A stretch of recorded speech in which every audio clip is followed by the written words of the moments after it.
here on this Monday. Sorry that we had some issues there, but we got it figured out, and we are now on. I am just double checking. Got a great show coming up for you. And still not showing me as live. Yeah, now we're live. Okay. We are live. Good. Sorry about that, folks. We were having some issues here in the studio, but we got it figured out. And good evening. Welcome to the Go Fast Podcast. Rob Hinckley with you. Great guests tonight. Darren and Tegan Evans are going to join us here in a little bit. Good evening, guys. How are you? Good. How are you? Hey, good. And I forgot to tell you, as I got into my technical downfalls, got to suck on those microphones. So we'll pull this one up a little bit, and there we go. We'll get those adjusted. Hey, as we do each and every Go Fast podcast, we first start with Team Done Right, Roberts Motorsports. They are done for the season as far as I know. At least I haven't heard anything. And but again, congratulations, Jeremiah Hurst, Kenny Roberts, Garrett Alberson, and Dude and the whole team for their MLRA championship and Rookie of the Year and Rookie of the Year runner-up and Garrett's top 5 finish. Tyler Soppe was down at Lee County Speedway for Shiverfest, had a great night. First in his heat on Saturday night in the Sport Mod, finished second in the feature to a red hot Austin Paul. And so congratulations, Tyler Soppe, on his second place down at Donaldson. 39, I believe, Sport Mods they had. Some news coming up, just released today, announced today, Friday, Davenport Speedway. When was the last time Davenport Speedway raced in the month of November? But they're going to this Friday. Darkside Promotions put it together today. They will be running modified sport mods, stock cars, 4 stocks as they call them, and hobby stocks. Now, DoneRight.tv already is booked up for the weekend, and so our Speed Sport partners at Advantage TV will have that on pay-per-view for you. AdvantageRacing.tv is where you can find it, and they will be at Davenport Speedway on Friday. On Saturday, we will be at CJ Speedway down in Columbus Junction, same classes as Davenport. Modified sport mod stock cars, sport compacts, and hobby stocks. DoneRight.tv will be on. Now that time has changed. Originally it was 2 o'clock, because usually in November you need to race at 2 o'clock if you get it in, but with the nice weather, they've pushed it back to 4 o'clock for hot laps, and that's what time we will be on. DoneRight.tv is 4 o'clock on Saturday. Wednesday, I am off to Florida. Kelly Jeffries is already down there. We will be at Hendry County Motorsports Park on Friday and Saturday for the inaugural Sunshine Invitational for 360 winged sprint cars, and also the Hendry County Fall Nationals. So tune in on Friday and Saturday for that. One other bit of news to be announced later this week, the Bull Ring at the Rock Island County Fairgrounds. What's going to happen with that in 2021? I know a lot of you have questions about that. Facebook page is down. I did learn today one family member not on the promotion team, and I did talk with another who said that details may be released later this week on the Bull Ring in the 2021 season, but the Petersons do plan to be there, and who's involved, who's not involved, what will happen, we could find out as early as late this week. So now time to go around the track, around the room. The takeaways on the weekend. I'm going to bring in my guests, Tegan and Darren Evans, and I tell you what, I know you guys had plans to go down to Kentucky over the weekend, and that kind of got squelched, but things that you saw over the weekend that kind of stood out from other racers, if you can think of any off the top of your head. See, I got the luxury of preparation, so I have mine all written down, and I didn't spring this on you. But anything that caught your eye in racing over the weekend? For me, it was that Dustin Linville, second place at Richmond, Kentucky, got out of an XR1 Rocket and in a Sweet Bloomquist car. He's continuing to learn that car and get better. My money was on Zach Dome to win, so no real surprise there. Yeah, the thing that stood out to me was Dustin kind of turning his season around here at the end of the year in that new Bloomquist car. Very good. I would say over the weekend, something that really surprised me was Ricky Thornton going down and winning that Young Hands Memorial, 10 grand. I don't know. I just think that guy can wheel anything, and so it's really awesome to see him put it in victory lane again. He had a good weekend, and they had a ton of cars down there for that. But yeah, RQJ, I don't know how many wins he has on the year, but you lose count after about 20 with Yeah, him. I don't think we even need to count anymore. Just if he's there, just pretty much bank on he's going to win, whether it's in the modified, a stock car, or a late model. Right. The thing that I like the most about him is how consistent he's been in the late model. You know, at these big shows, and he doesn't have a ton of open late model shows under his belt compared to the IMCA modified, but man, it just seems like everywhere he goes, you can count on him being consistently like a top 5 car. You know, that's really impressive. Had a great weekend of modified racing down in the Kansas area. I know between 40 and 60 cars on all 3 nights. A couple things. The weather changed for one thing. I was freezing Friday night out of Davenport for the Enduro, and then Saturday it's 70 degrees. So that was kind of wild. Welcome to Iowa. Yeah, no kidding. I moved to Iowa in '84, and we left where I was from in t-shirts and jeans, and we got to Iowa, and there was snow on the ground in April. And it's never surprises me, even all these years later. The day that I moved back here from Florida, I left, and I think it was 68, and which is rare for October. Usually it's warmer than that in Florida. It was 68 when I left on October 30th. Got here on October 31st, and kids were out trick or treating, and it was 71.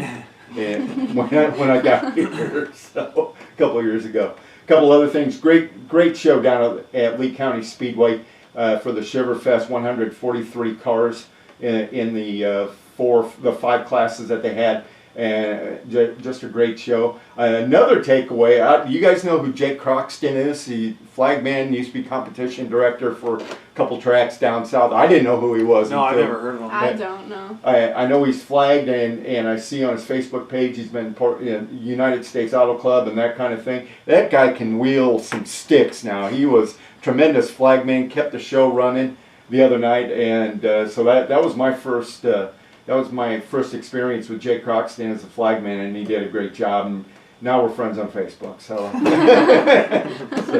so anybody needs a flight, I know he's got a full-time job. He lives down just west of Peoria a little ways. But boy, anybody needs a flagman. He can spin some sticks, no doubt about it.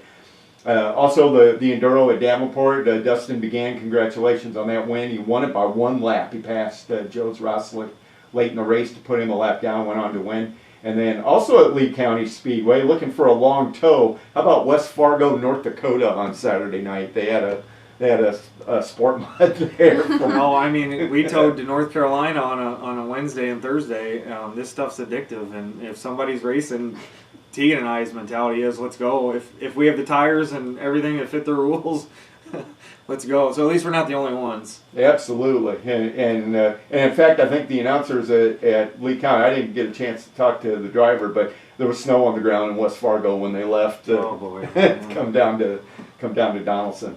Some drivers of the week, I'll just throw these out there. Dustin Began again a great job at the Enduro. He had some rough luck. In fact, he ended up upside down at East Moline earlier this season in that same car, I believe, and then won that. And Joe's Roslick 2nd place, and then Austin Paul in his sport mod was just unbeatable down at Lee County Speedway. And Austin, I remember last year I was working down at CJ, and he flipped his sport mod several times on the back straightaway. A rough crash. Ended up in University Hospitals that night in Iowa City with promoter Larry Richardson down there, who dumped off his golf cart same night. Wow. you know, I did want to add, yeah. My hat was off to Jason Feger. Jason pulled to Mississippi. Yep. And won the first night at, I think it's like Pikes Mountain Speedway or something like that. Pikes County or something Pikes like County, that, yeah. and got second. I think he had it won, and then got caught up in some laugh traffic, and Tyler Erb won it. But Jason, you know, a lot of people wrote him off. And for, you know, a couple of years there, struggled in different chassis and everything, and that MB Custom seems to have helped him turn his program around, and was really good to see Jason pull that far and run that well and come home with some money in his pocket. When I lived over in Indiana, one of the tracks that I covered for the newspaper I worked at that time and announced a few times also was, well, it's now Doherty Speedway in Boswell, Indiana is what it's called. Back then it was owned by the Camps, and it was Camp Speedway, and Justin Fager got his nickname High Side Hustler for for running at Camp Speedway, because he was on the top and won a couple track championships and was there every Saturday night. Yeah, he's another guy that has given us advice, and you know, he'll say hi to Tegan and stuff if we're unloaded at the same track, and just a guy that lives and breathes this sport and is really passionate about it, and you know, he does it for a living, and just a really good guy, and it's always good to see him run well, because when he doesn't, you feel for him, you know, not only as a fan but as kind of a friend and stuff. You hate to see it, so it was good to see Jason travel that far and have a good weekend.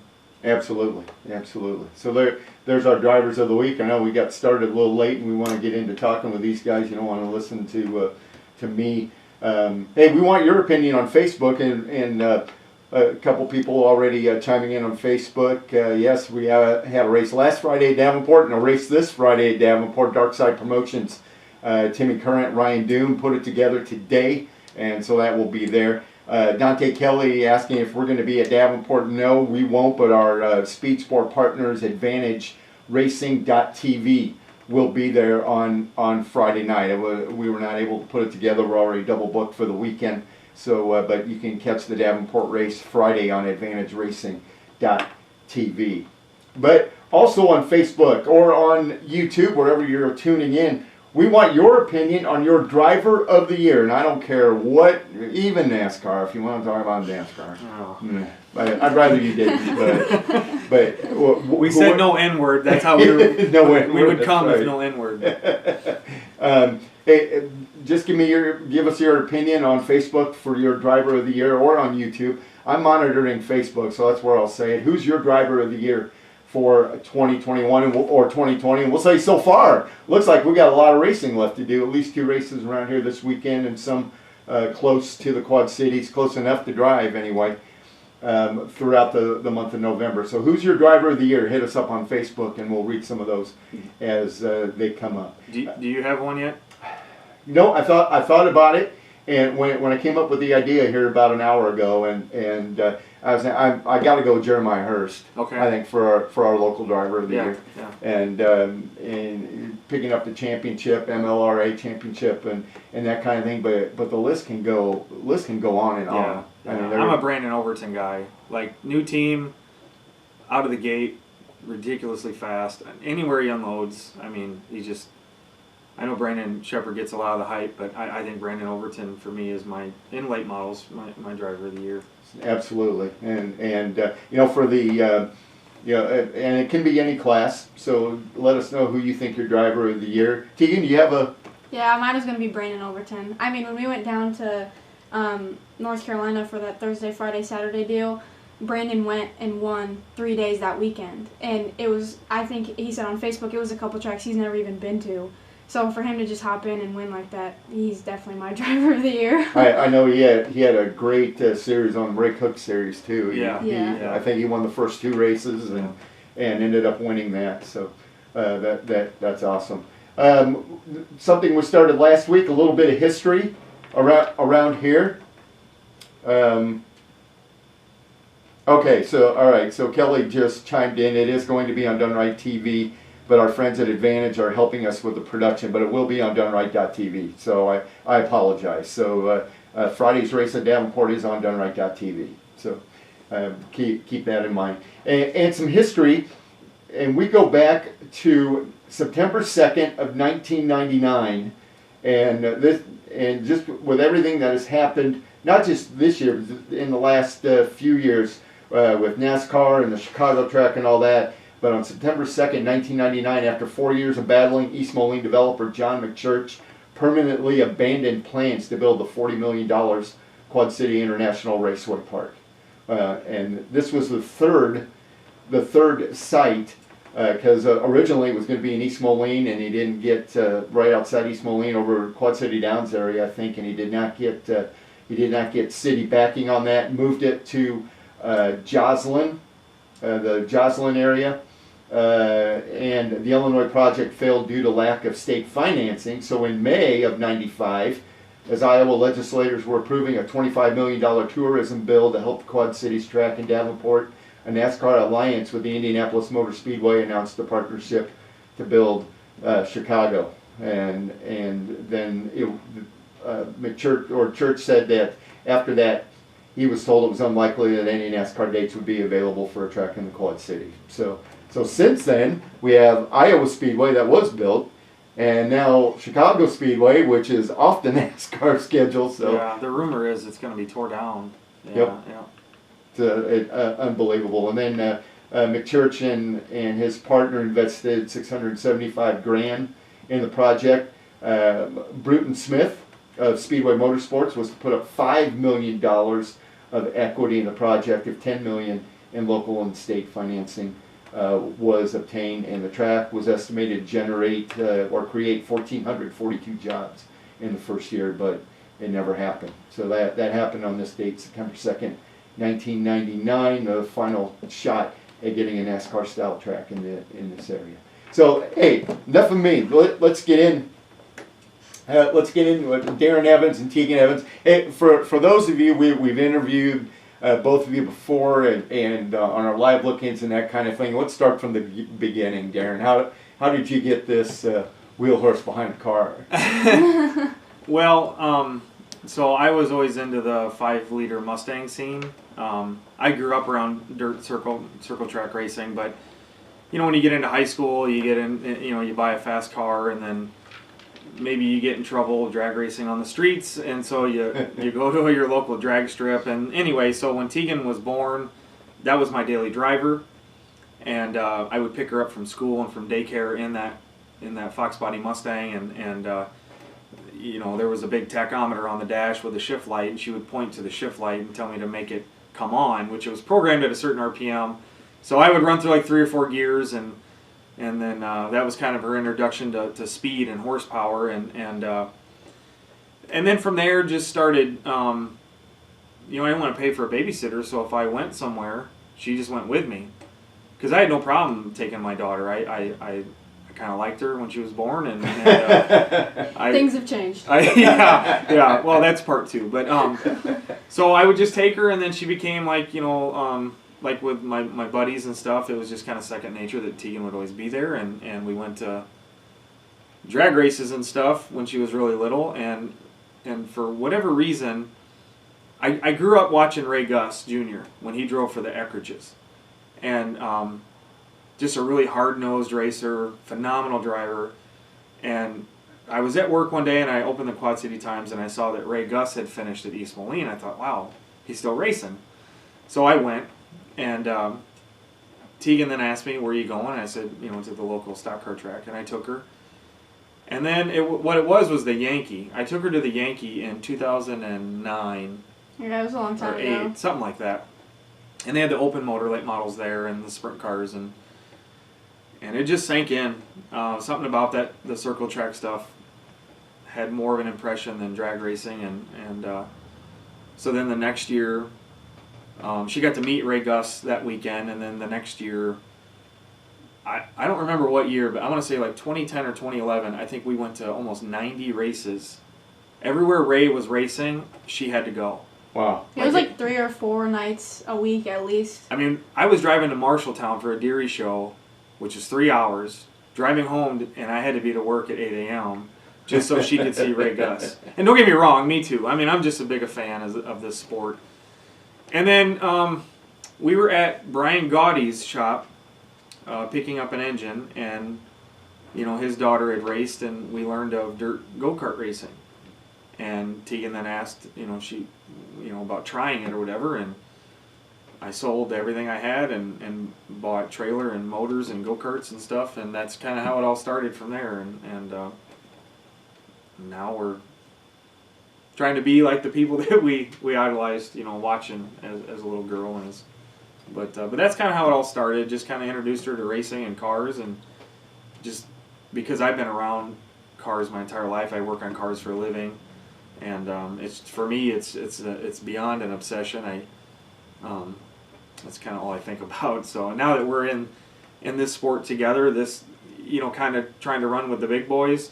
Now it's worse. I don't want to focus on work. I don't want to focus on, all I do is I want to talk about race cars, and we have friends in the sport like Mike Knuckles at Warrior Race Cars, and I probably bug him way too much, and so it's an obsession, absolutely.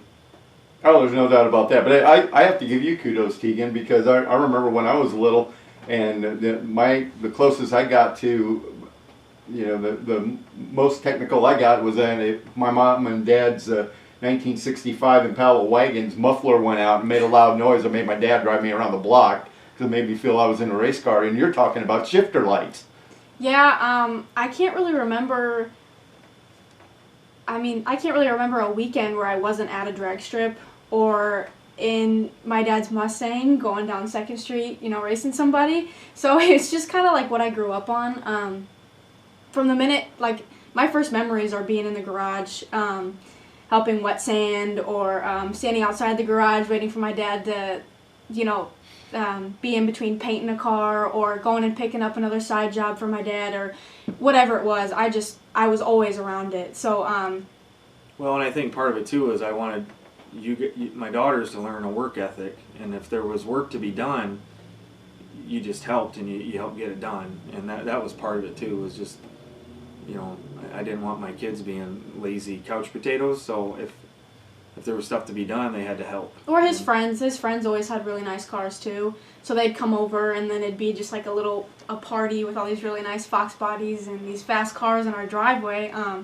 So yeah, that's just kind of what I always grew up on. Nice. Well, who are some of your heroes growing up? Oh, Ray Gus is definitely the biggest one. He's taught me almost everything I know about racing. He is kind of hard to, talk to sometimes, but he was definitely my biggest mentor. I got, who else do you think? Burkhofer's been Brian big. Burkhofer, he's helped us a lot. Dale McDowell, I went to Dale's driving school when I was 13, I think. And ever since then, he's just helped us. Anything on his car, he'll tell us. And not just that, but just like good honest advice on where to take our racing program. Because we just had a long conversation with Dale and Shane McDowell when we were in North Carolina, and they don't BS us. They don't. Mm-mm.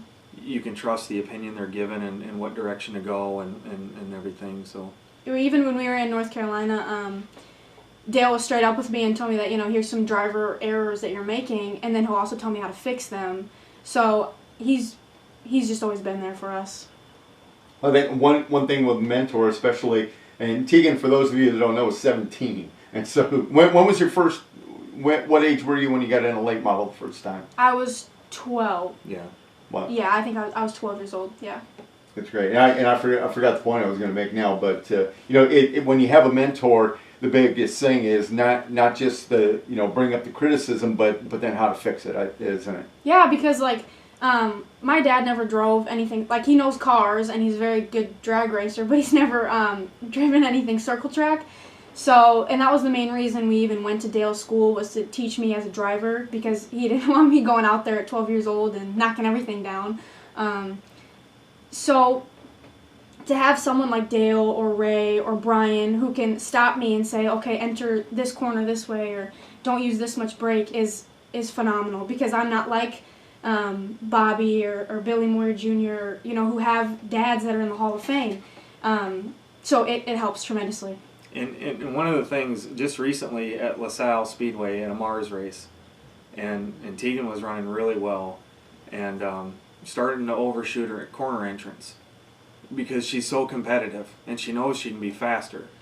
But I reminded her, one of the things that Ray Gus told me that I'll never forget, and he told Tegan when she was like 9 years old, he said, sometimes slower in is faster out.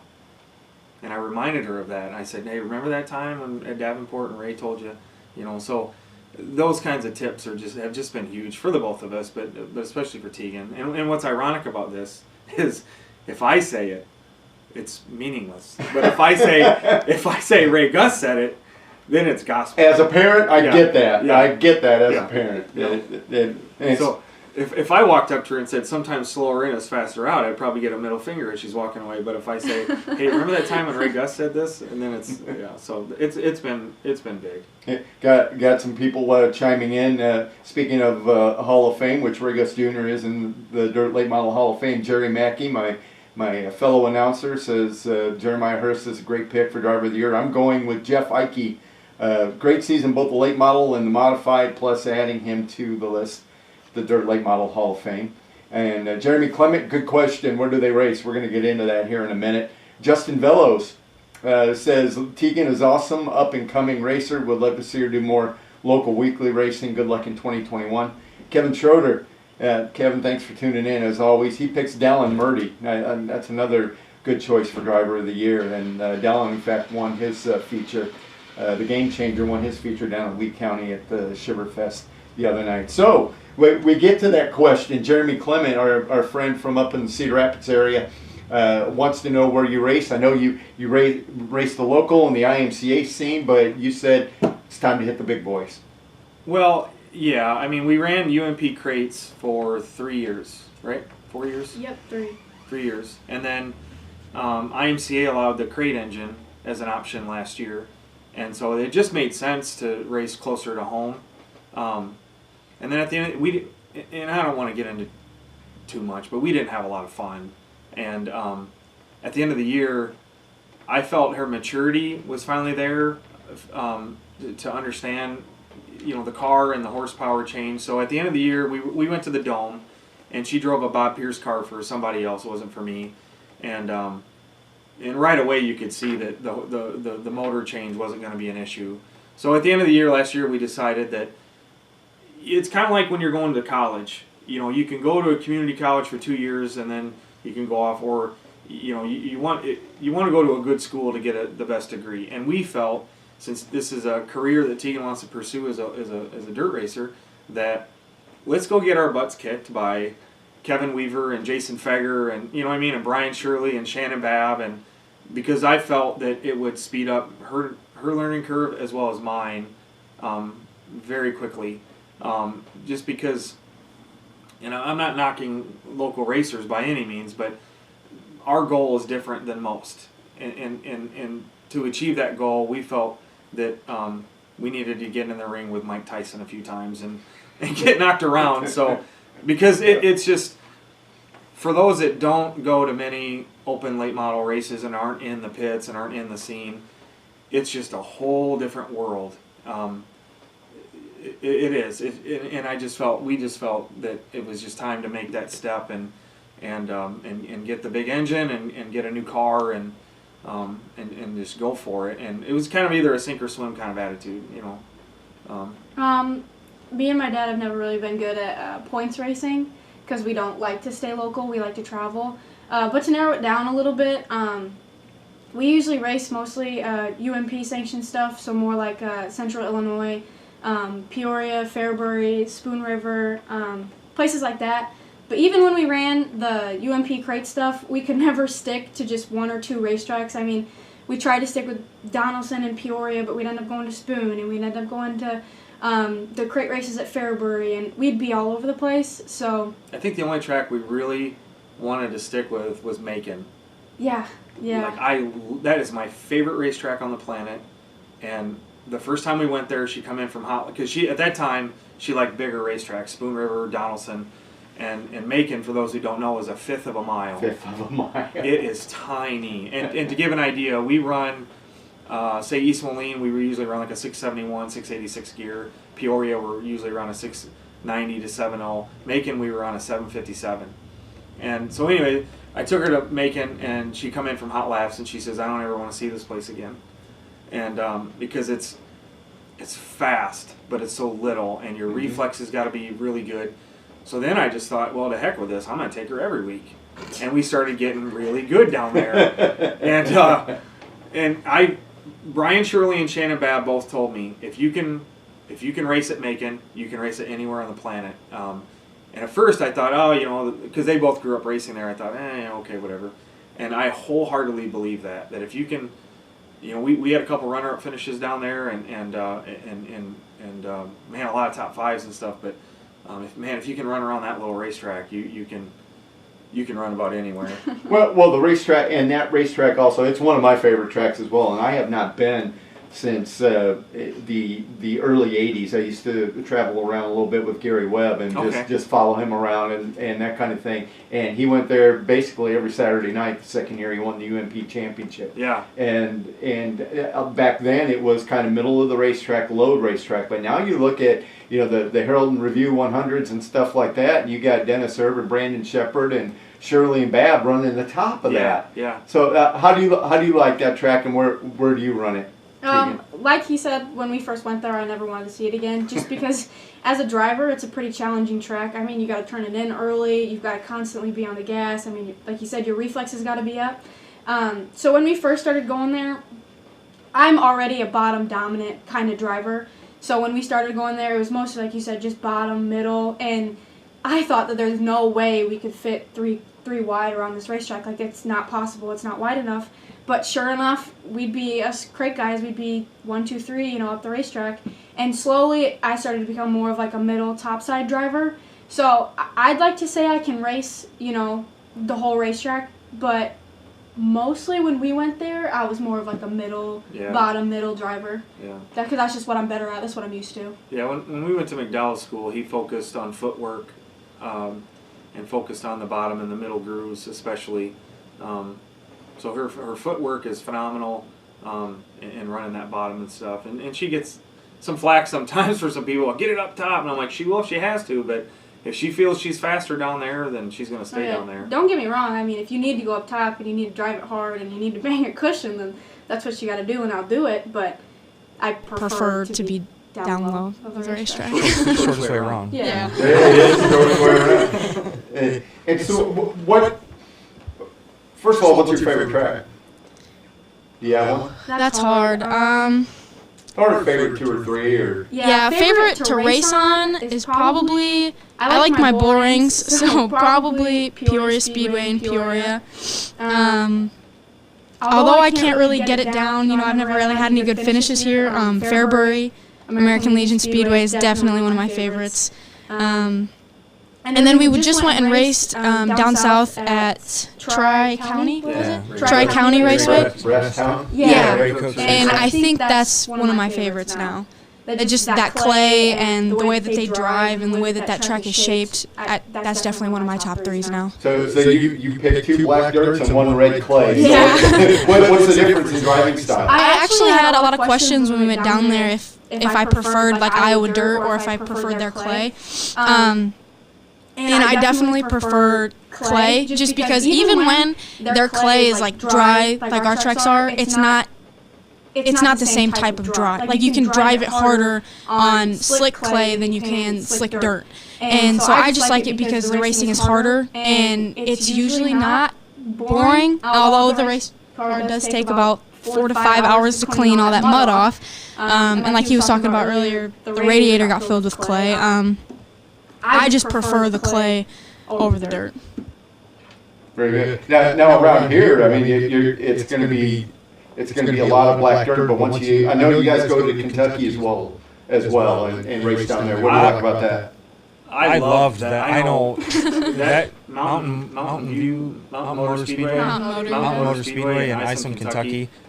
I just thought that was the neatest place. It was down in the valley of the mountains, and the grandstands are kind of on the side of a hill, and there's no stairs. You got to like walk up a cliff. Hill. Yeah, and the way you enter the corner, especially 3 and 4, you turn that thing in so early on the gas. Yep. I really liked that track.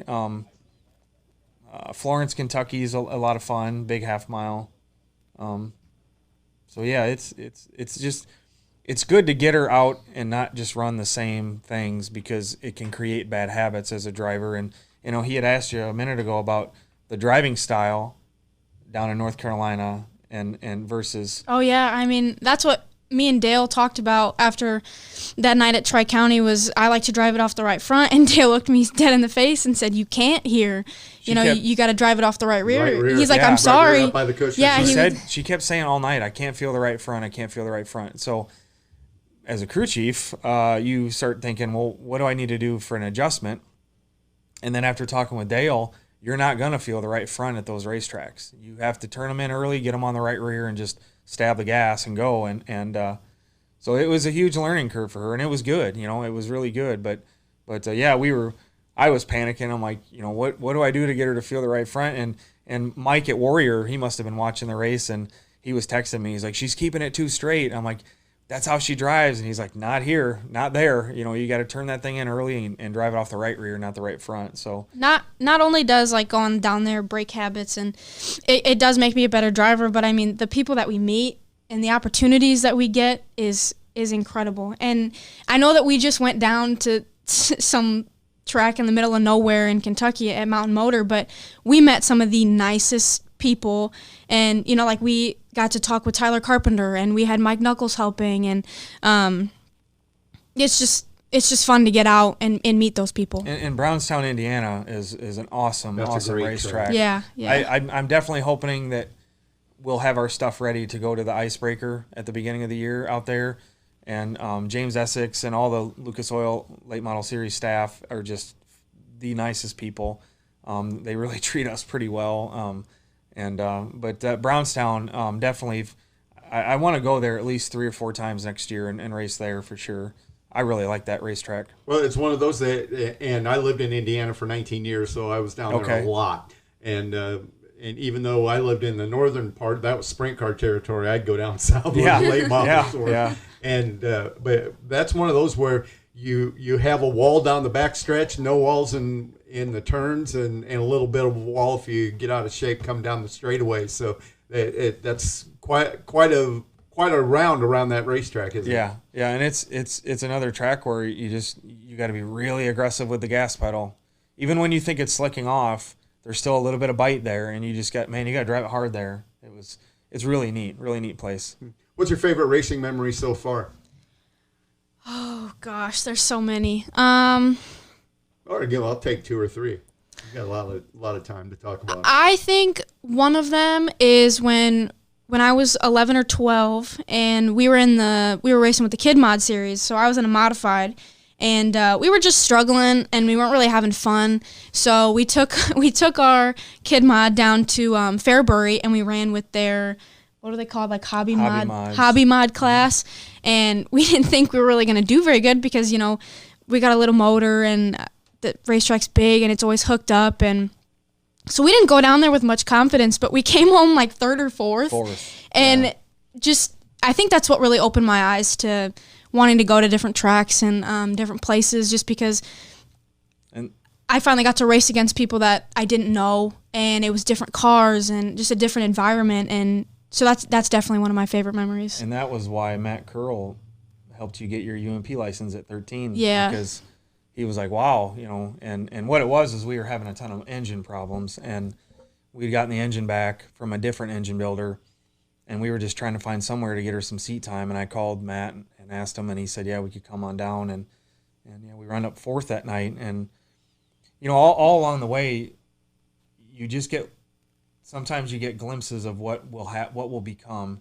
And that was one of them nights where it was just like, I think we kind of have something here. And I remember the one day we were testing at East Moline with Ray and Kenny Roberts, and the car was really tight in the center, and you were 11 or 12 and running around the top side East Moline there, and she got in the middle of the corner and it was tight, and she just tapped the brake pedal to help the car rotate.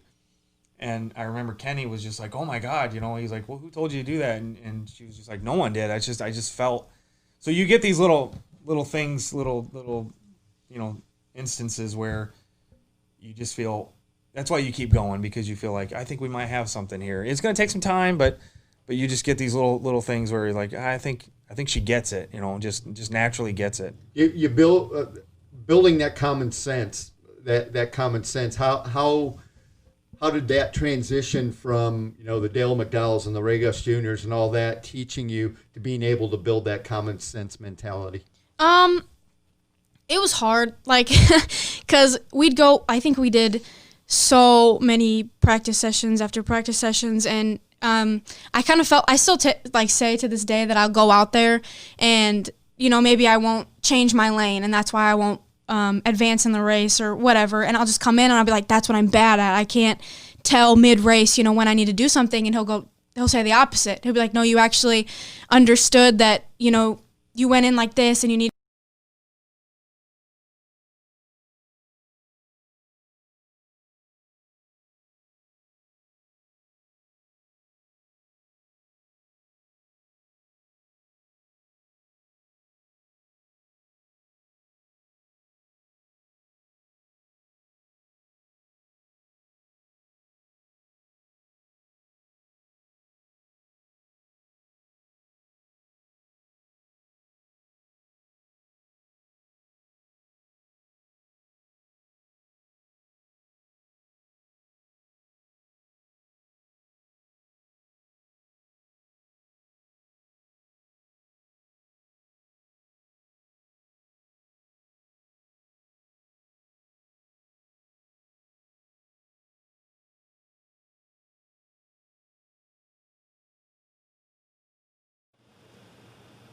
Well, we'll try this audio.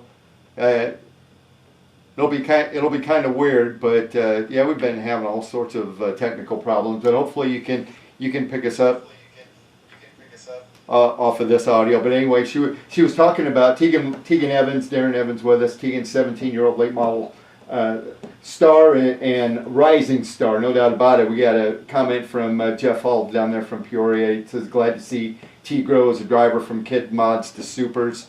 And so that's great. And Jeff was really instrumental in getting Done Right TV down Peoria Speedway as well this week. I consider that our home track. I mean, we started there when she was 13, and they treat us very well there, and really she's got a little fan base down there, and that's a more technical track than what people realize, that racetrack, and they're trying to turn it around. I think they're doing great things down there, and yeah, Jeff and them have really done something. I just love that place. I mean, anytime if we're not on the road going somewhere, that's our home base. Like our shot guy Robbie Bilbrey told me, going out and running all them different racetracks is great, but when you start running or you start struggling, you got to have a home track to go get your confidence back. And we did that last year. We were struggling in IMCA, and I remember we were talking in the shop, and I said, you know what, let's just go to Peoria tonight, and just because you've got a ton of laps around there, and I don't remember our positions where we finished. But we had a really good night, but so yeah, Peoria is what I would consider our home track, and just love everything about that place. Well, how does the communication work on the track, off the track, with you guys to get the car to where you want it, Tegan? It can be pretty rough. No, I'm just kidding. Basically, I just he listens to he tries to listen. You give me what you want. She may come in like a LaSalle. The Fairbury was bad because I listened to somebody else, and so we just cleared our heads. We went to LaSalle, and I said, "You just tell me what you want out of the race car." And she would come in and she'd say, I want the exit tighter, I want it tighter on the gas. We make one little change. I want more side bite. We make one more little change. Usually when we do that, we have a better night. But there are some times, I'm not going to lie, when I'll come in and I'll have to take, like 5 or so minutes to just think about what happened and think about what the car was doing or what I was even doing, because it's a lot, while you're going around there for 12 or 15 laps. Or like the other night, I came in and I was like, I really don't know. Like, I don't know what the car needs. I know what I felt, but I can't tell you how to make it better. I think that was in North Carolina. Yeah. So there is some nights where there is almost no communication. We kind of just guess because I just don't know. I'm not as experienced yet. I'll say to Tegan, I think the car needs this, and she'll say, no, leave it alone. And then we've learned together. But on-track communication, we have hand signals that we worked out for various things, and there's nights where we don't speak to each other for an hour and a half right home. But then there's other nights where all we want to do is just find another racetrack, go race again, because we had such a good night. And, so it's a lot of fun, but communication is huge. But normally, like I said, she's pretty good at feeling, letting her butt tell her what she needs. I mean, she's no Dale or Ray, but that'll come with seat time. But for her age and for the limited amount of racing she's actually done, she's got a pretty good feel of what's going on. So generally, we just go off what she wants out of the race car. That's about it. Is it more of a, to figure out the race car, is it more of a mental thing and I got to think about it, or can you tell the way that your body movement is in the race car, how to fix it? I would say it's both. Not so much like my body movement in the race car, but the movement of, so like some physical things that the car could be doing that I can physically feel. You know, if the car's coming up too fast, it's popping back down, or if it's loose on exit, you know, I can feel the car physically swirling underneath me. Or if it's some mental things where I'm driving and, I can't think of anything. We have a signal for throttle pickup. Yeah. Dale focused on throttle pickup points, and if she's picking her gas up too soon, I have a hand signal that we worked on, and I'll tell her, dude, you're picking your gas up too soon, so back it off a little bit, and that kind of stuff. Because being a young driver, and you know, obviously you want to run up front.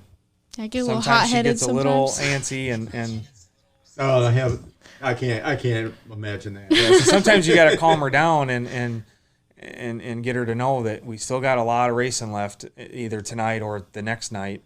But generally, yeah, we just have a lot of hand signals and stuff. But sometimes, yeah, you just got to calm her down and tell her to not to pick that gas up so soon. Even with the traveling, we still got to see you around here quite a bit with Mars and World of Outlaws. And when you race with an organization like World of Outlaws, how is that for you? When we first started doing it was pretty intimidating. I'm not gonna lie. I mean, to be in a driver's meeting with Scott Bloomquist and all those guys. Josh Richards, Brandon Shepard. I mean, it's insane. But now I just see it. It makes me better. I don't really see it as really a negative thing. Just because if we pull up, I've always said from day one that I would rather get beat by bigger guys that, you know, have it figured out and are consistently winning than just my local guys around home. Just because I think that that's what's gonna make me better. So now I go into it as, okay, there's these 5 more drivers there that aren't usually there that are very competitive. Okay, well, that just gives me 5 more reasons to, you know, to be as competitive as I can be, and, you know, to just go out there and give it my all. So, although, yeah, it can be intimidating sometimes. Like, we went down to Brownstown and there was 60-some cars. 64. Which is insane. But like I said, now I just go into it, you know, pretty positive and just see it as it's going to benefit me in the long run. So there's no need to be nervous or anything like that.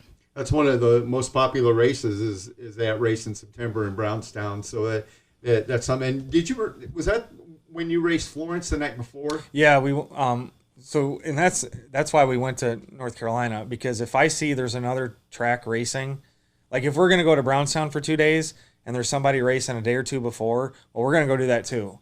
And so I saw Florence was having a race on that Thursday night. And I'm like, well, we're going to go do that. And then we're going to go over to Brownstown.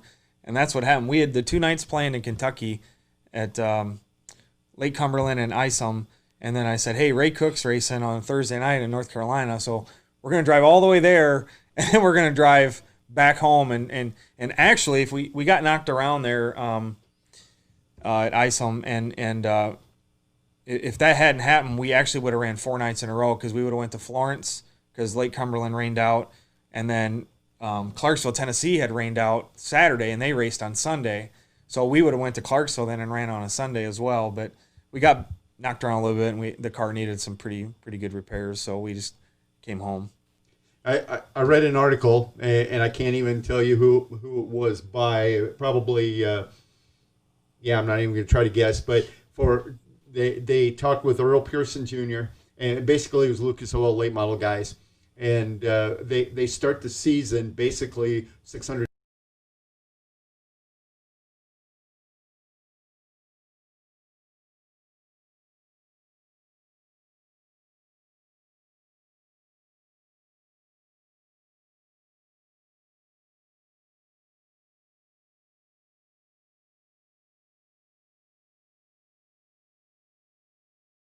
Finances that I have, and I have a very good job. I'll do the best that I can for her, even if it wasn't racing. You know, a lot of people think this is my dream for her, but it isn't. But I'll do everything that I can, and then hopefully, whether it be sponsorships or a car owner or whatever, sees potential, they'll take notice and then maybe scoop her up or come on board, and then you can upgrade your equipment. Like our motor that we use is, like when you pull into them Lucas Oil races and stuff, like it's a pathetic little engine. It's sad, but we just do what we can with what we have, and like I said, that hopes that maybe someday, somebody will take notice and give her a shot, and until then we'll just keep doing what we're doing. But yeah, that's, you don't really compete with them. You just try. I mean, like, even like financing stuff at like home, like our tools are all pretty old. We don't buy new stuff unless we absolutely need to. So then we can put into perspective and focus our money on more important things like a motor or a car or tires and stuff like that. And we're not just buying, a bunch of stuff that we don't need. Like our lift. Our pit lift is 3-4 years old. It's Some of these guys old. buy them new every year. Right. Well, I won't do that. If it's still making the car go up and down, We I don't gotta see the charge need. it Yeah. after every race. I mean, it's old, but it works. So that's just our way of doing things. We use stuff until they're physically broken, so then we can put more money into more important things. Yeah. Our tire bill is pretty big. Yeah. I can imagine. Yeah. So what are the plans rest of 2020 and into 2021? I know we have. I know we were talking about going to the Deep Fried 75 at Duck River, in Wheel, Tennessee. Mhm. But I think there's a race in Springfield, Missouri that's on the same day. The what do they call it? The Turkey Bowl I think that's what it's called, yeah. in Springfield, Missouri. Wheel, Tennessee is probably 10 hours, I bet, 9 or 10, and Springfield's 7. So we'll have to decide which one. I like the 2-day show stuff, and the Deep Fried is a 2-day show. And then after that, I think we had the Leftover at 411 in where's that, Seymour, Tennessee? Yep. Mm-hmm. And then after that, I think that's it, because the Dome got canceled. And then we have our chassis sold, potentially, and then so after that, I was gonna look into doing that, and so 2020 is probably done. I would say 3 more nights, 2 more nights, 2 or and 3, that's yeah. about it. Yeah.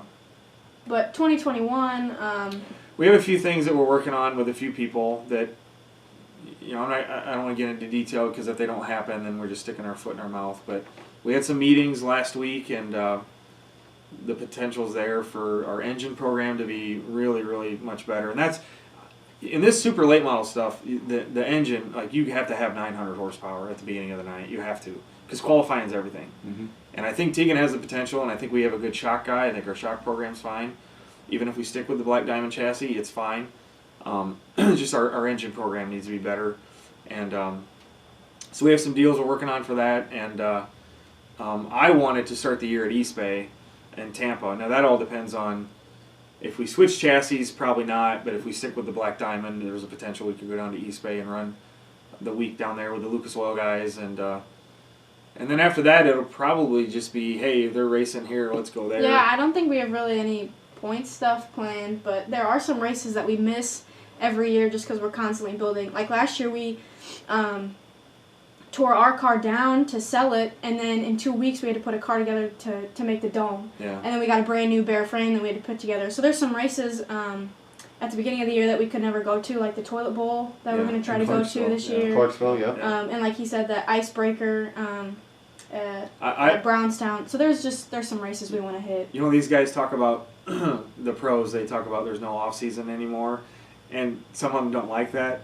And for us, we're like, what? That's awesome. Like if we had the opportunity, I would run 90, 100 nights easily. And I know it's like I talked with Heather, Dennis Erb's crew lady there, and I talked with her. I think at LaSalle. I don't remember. Yeah, LaSalle, and just kind of got feedback from those, like, because it's just those two, and it's just us two. And it's like, how do you guys do it? Are you tired? And just got feedback from them about it and everything. But to watch Dennis and Heather run, she said even in this shortened year, they will have run 92 nights this year. I believe it. And that's the mentality that we like. We like what we call the outlaw mentality. Like, hey, they're racing here, let's go there. Because when we have tried the point stuff, sometimes she just gets too wrapped up in it, and then sometimes mistakes happen or whatever. And it's best just to not worry. Like we were second in track points at Peoria at one time at the beginning of the year, and we were running for Rookie of the Year.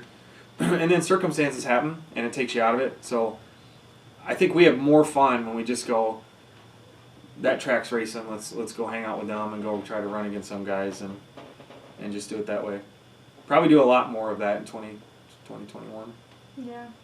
Good deal. It's hard to believe it's November already, but hey, this has been a lot of fun. Appreciate you coming in. This was fun. Yeah, thank you. Like when you asked if I had an hour to talk, I was like, he doesn't know me. Cause oh my gosh, he never stops talking. Oh, wait, well, I could do this for hours, but... well, and I live with all women at home. Yes. And so I don't get to talk like... And a lot of my coworkers aren't really into it like this. So I don't really get to talk race cars that often. Well, like the other night, we sold our trailer, and so David Marlowe has been letting us use his open trailer so that we can still be able to race. And my mom was like, "Oh, when do you think we'll be back?" And I was like, "Oh, it's about 2 hours or whatever it is to Bloomington." And I was like, "So give it another 4, because he's gonna sit there and talk for 3 more hours." I did. I was like, he won't be back for a long time. I got home at like 1:17 in the morning and had to be to work, but. That was the last question I was going to ask about family. I know it's more than just the 2 of you, right? Yeah, she has a little sister, and then obviously a mom, and but as far as running up and down the road and going to all this stuff, it's just her and I, and it's been that way for a long time. And yeah, I have 2 sisters. I'm a middle child, but they're both really supportive of it, but they want nothing to do with it. So. I mean, they love that I tried. I'm sure you did. They love that I do it, but like even my older sister loves going to the races, but it's just not something that ever really stuck with either of them, which is fine, but it's just kind of us then. So what do the guys think? I don't know. It's kind of been like both. Like some guys get really intimidated and they don't like it at all. And then other guys think it's the coolest thing ever. So it's never really in the middle. I have a lot of talks with her about what certain guys' intentions are. And that, I mean, really, like, you got to watch out and you got to cover yourself being a female and a pretty one. And she can not only wheel the car, but she can work on it. And so, boy, in the last year, I think it's really been like... But I've made some really cool, like, most of my friends are guys. Mm-hmm. So being at the racetrack, I've made some pretty cool friends. Like that Falcon kid down in Louisiana. Manny Falcon, or like Brandon Bollinger, Matt Shannon. I mean, just guys that I started racing against, and I'm one of the bros, I guess. They just became my friends. So. All right on. Well, hey, I look forward to doing this again. This is awesome, yeah. We appreciate you coming in. We always love it when you take time to talk to us at the racetrack. I'm feeling like maybe there's a co-host application I could fill out. Absolutely. You are welcome anytime. Come on in, buddy. I work right across the river, so I can hit this on my way home. And you're welcome anytime. Mondays at 6 o'clock, we're here. I'm just going to start popping in then, because I'll talk race cars all the time. That's awesome. Appreciate it. Yeah, thank you for having us. Do you care if I thank some sponsors? Go right ahead, absolutely. I'd like to thank Ambassador Animal Hospital, Collision Repair Center, Super Clean, Riverbend Pizza. Without Dr. Solberg and without Dr. Solberg and without Randy Swanson at Riverbend, a lot of this wouldn't have been able to happen, especially Dr. Solberg. He's just been huge for us. And my grandmother, I'd like to make a shout out to her. Special thanks to her. Awesome. And Jack and the hardworking people at Brink Transmissions. I mean, we don't pay for anything with our transmission. They take care of us on that. I mean, they've been with us since day one. Kenny down at Kenny's Components in North Carolina, he's helped us out a ton. Mike Knuckles at Warrior Race Cars, he's always been there, helped us out a ton. Jones Racing Products, they work with us and help us out. Sometimes the product sponsors are just as important because that little discount you get is just huge. You get tore up and you need parts and everything. So it takes a lot of things to fall into place to make something like this happen. It isn't easy by any means. But everything helps, so. No doubt about it. Well, we'll certainly have you in again. Hey, I'm serious. You come by any Monday night. We're here. Hey, I'm serious. I'll be here. Good. Right on. Hey, some birthdays this past week. Jason Rippey and Max Nimrick had birthdays today. Joe LaFrenz, here a couple days ago, also birthdays this past week. Nick Hickson, Let's see. Oh, my friend Lori Lucier. Happy birthday, Lori. Her birthday was on October 28th. Wayne Harrison had a birthday October 27th. Let's see. Buck Harmoning. Happy birthday, buddy. Same thing with Kyle Hawkins. Kyle's going to be our guest next Monday here on the show. Last week we talked. Let's see. Who else had a birthday? Just going down my list here. Norm Markoff. I should have mentioned you last week and I didn't. Norm, happy birthday to you. And let's see. We said Nick there. Kaylee Hamdorf. Kaylee, happy birthday this past week. So, and if I missed your birthday, I apologize, but happy birthday to all of you. And that brings the checker flag out. Want to remind you, Team done right this week. Again, Roberts Motorsports cars, I believe their season's completed, but you just never know. I expect to see Tyler Soppy at Davenport on Friday night. And as far as production, we're going to be at Hendry County Motorsports Park in Clewiston, Florida, Friday and Saturday. Kelly Jeffries and I will be down there for that. And that's the Hendry County Fall Nationals and also the inaugural Sunshine State Invitational for 360 sprint cars. Can't wait for that. And building that relationship with Ken Kinney and everybody down at Hendry County. On Friday night, it will be on DoneRight.tv. I was corrected. But our friends from Advantage will be doing the production. It will be on DoneRight.tv for the Dark Side Promotion race at Davenport Friday. And then Kyle Jackson will be down at CJ on Saturday for that one. So the checker flag is out. Again, thanks to Darren and Tegan Evans for coming in for them. I'm Rob Hinckley. God bless. Remember, we always see the racing victory lane and the checker flag, but remember, the real victory lane is heaven and his son Jesus Christ. So God bless. We'll talk to you next Monday right here on Go Fast.